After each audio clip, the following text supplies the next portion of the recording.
Okay, here we go. Now we've got this all laid out.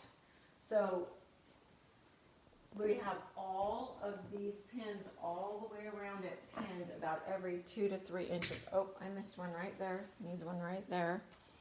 If you do it about that close together, about 3 inches or so, it's just perfect because it holds the pattern down enough that you don't get a distorted line from the pattern moving while you cut. But you don't need to do it a whole lot closer together than that, or it makes the pattern kind of rumple up, and it's just wasting your time because you're pinning too much.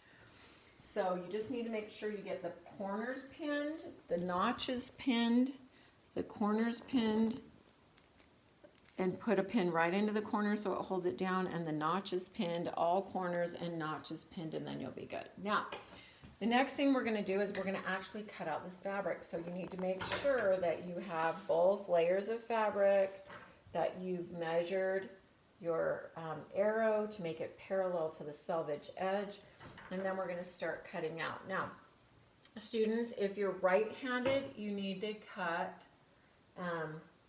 counterclockwise. You need to cut counterclockwise so that you can see this cutting line.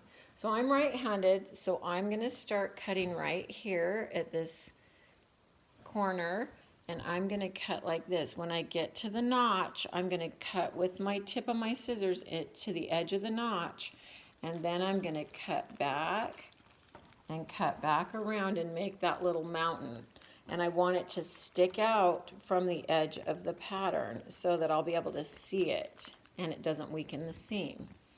And then I'm cutting following the edge of that cutting line, and I'm cutting counterclockwise because then I can see the black line and my scissors aren't blocking it. If I'm right-handed and I cut this way, the scissors are blocking that black line and I can't tell where it is when I cut, and then I get a crazy cut that's not right on the edge of the pattern.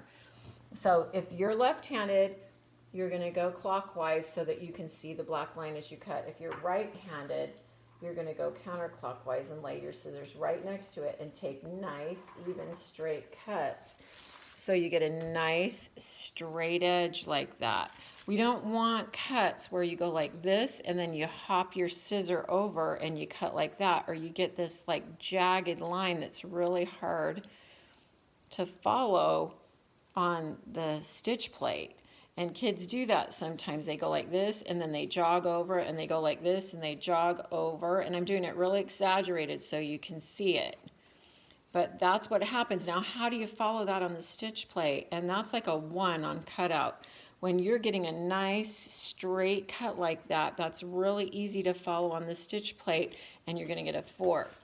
When you get this cut out with all the corners all the way around and all the notches, I need you to show me a picture of it laying flat with the cutout, and then I need you to show me all the notches cut out and a really good picture of the cutout so that I can see how well you did and that you're nice straight cuts.